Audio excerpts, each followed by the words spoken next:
નર્મદા જિલ્લામાં વરસાદના કારણે ખેડૂતોને ખેતીના પાકમાં નુકસાન થયેલ છે, જેને લઈને મોટું નુકસાન વેઠવાનો વારો આવ્યો છે. ત્યારે આજરોજ નર્મદા જિલ્લાના કોંગ્રેસ દ્વારા ખેડૂતોને માવઠાના કારણે ખેતીના પાકમાં થયેલ નુકસાનનું વળતર ચૂકવવા બાબતે ગરુડેશ્વર મામલતદાર કચેરી ખાતે આવેદનપત્ર આપવામાં આવ્યું હતું તથા તેઓની આ માંગ સરકાર સુધી પહોંચાડવા માટે વિનંતી કરવામાં આવી હતી. કાર્યક્રમમાં નર્મદા જિલ્લા કોંગ્રેસ પ્રમુખ રણજીતભાઈ તડવી સાથે ગરુડેશ્વર તાલુકા કોંગ્રેસ પ્રમુખ શૈલેષ તડવી, તાલુકા પંચાયત વિપક્ષ નેતા દક્ષાબેન તડવી સાથે મોટા સંખ્યામાં કાર્યકરો ઉપસ્થિત રહ્યા હતા.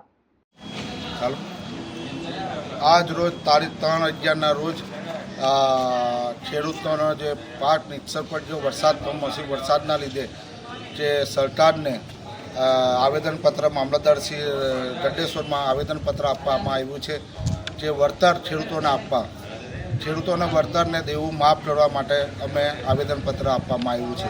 અને સરકાર આટલું બધું અત્યાર સુધી કોંગ્રેસની સરકારે જે તે ટાઈમે ખેડૂતોને કમોસમી વરસાદ હોય તો દેવું માફ કરતી બધું કરતું, પણ આ સરકાર બીજેપી સરકાર જે એમની ગુજરાતમાં પણ સરકાર, કેન્દ્રમાં સરકાર અહીંયા તાપેલા કરવાના આવે છે, સ્ટેચ્યુની અંદર આવીને આટલા મોટા કરોડો રૂપિયા વાપરે તો ખેડૂતોનો દેવું કેમ નથી માફ કરતા?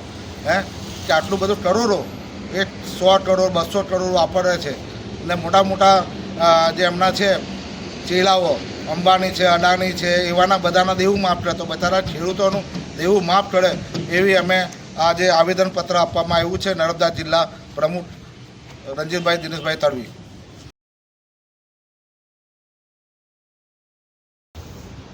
આજ રોજ ગઢેશ્વર તાલુકા કોંગ્રેસ સમિતિ, નર્મદા જિલ્લા કોંગ્રેસ પ્રમુખ રણજીતસિંહ, અમે સૌ ભેગા મળીને જે ગુજરાતની અંદર જે ખેડૂતોની જે હાલત દયનીય બની છે, જે કમોસમી વરસાદ પડવાથી, જેના અનુસંધાને અમે આજે આવેદનપત્ર આપવા આવ્યા છે.